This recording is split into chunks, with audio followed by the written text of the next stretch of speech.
અમદાવાદના હેબતપુર વિસ્તારમાં પોલીસ પંચનામાની જગ્યાએ લઈ જઈ રહી હતી ત્યારે ભાગવાની કોશિશ કરી રહેલા એક દુષ્કર્મના આરોપી પર પોલીસે જવાબી કાર્યવાહી કરી છે। પ્રાપ્ત માહિતી અનુસાર દુષ્કર્મના ગુનામાં પકડાયેલ આરોપી ધર્મસિંહ પંચનામાની કાર્યવાહી માટે હેબતપુર વિસ્તારમાં લઈ જવામાં આવ્યો હતો। આ દરમિયાન આરોપી ધર્મસિંહ પોલીસને ચકમા આપી નાસી છૂટવાનો પ્રયાસ કર્યો હતો અને પોલીસ કર્મીઓ પર હુમલો પણ કર્યો હતો। પરિસ્થિતિની ગંભીરતાને જોતા અને સ્વ બચાવમાં પોલીસે બળ પ્રયોગ કરવાની ફરજ પડી હતી।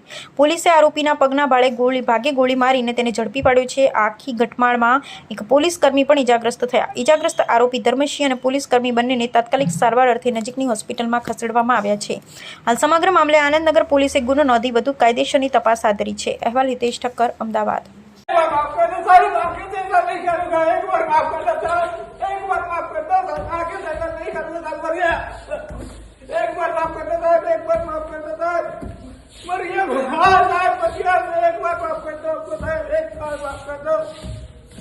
एक बार माफ कर दो साहब, एक बार माफ कर दो हमको, आगे से कभी नहीं करूंगा साहब, माफ कर दो, मर गया, माफ कर दो साहब, एक बार माफ कर दो, एक बार माफ कर दो साहब, आगे से कभी नहीं करूंगा, एक बार माफ कर दो साहब, एक माफ कर दो साहब, एक बार माफ कर दो साहब।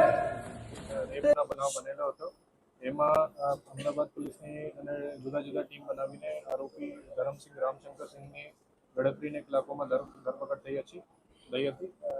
તે પછી એને મેડિકલ કરાવીને અને એને ડીએનએ સેમ્પલિંગ પર કરાવી દીધા હતા અને આરોપીએ ભોગ બનનારના મોબાઈલ પર ચોરાઈ લીધા હતા, જેને માટે હેબતપુર વિસ્તારમાં એના રિકવરી પંચનામા પોલીસ દ્વારા કરવામાં આવતા હતા। એ દરમિયાન પોલીસથી ભાગવા માટે એને પીઆઈ પરમારની जो पिस्टल है सर्विस पिस्टल है ये झूठवीने प्रयत्न कर्या एमां झपाझपी थई अने ए झपाझपीमां एक पोलीस कोन्स्टेबलने वाग्या छे अने एना पछी पोलीसे ओवरकम करवा माटे एने प्रयत्न कर्या अने एमां बीजी पण राउंड फायर थया। ए राउंड एने पगमां वाग्या छे। पोलीस कोन्स्टेबल अत्यारे स्टेबल छे अने जो आरोपी छे एनी पर सारवार चालू छे અને એ પછી બોડક બે પોલીસ સ્ટેશનમાં 308 અટેમ્પ્ટ ટુ કલ્પેબલ હોમિસાઇડની આગળની એફઆઈઆરની કામગીરી અત્યારે ચાલુ છે। પોલીસ કોન્સ્ટેબલ વીરેન્દ્રસિંહ છે અને મેં કહ્યું કે એને ઝપાઝપી દરમિયાન એક રાઉન્ડ ફાયર થયા, એ રાઉન્ડમાં એને પગમાં વાગ્યા છે અને અત્યારે સ્ટેબલ છે।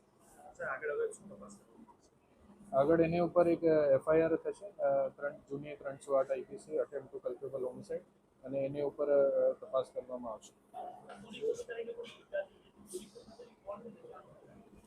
એ પીસી પોલીસ કોન્સ્ટેબલ છે વીરેન્દ્રસિંહ અને એને પગમાં ગોળી વાગી છે, અત્યારે સ્ટેબલ છે।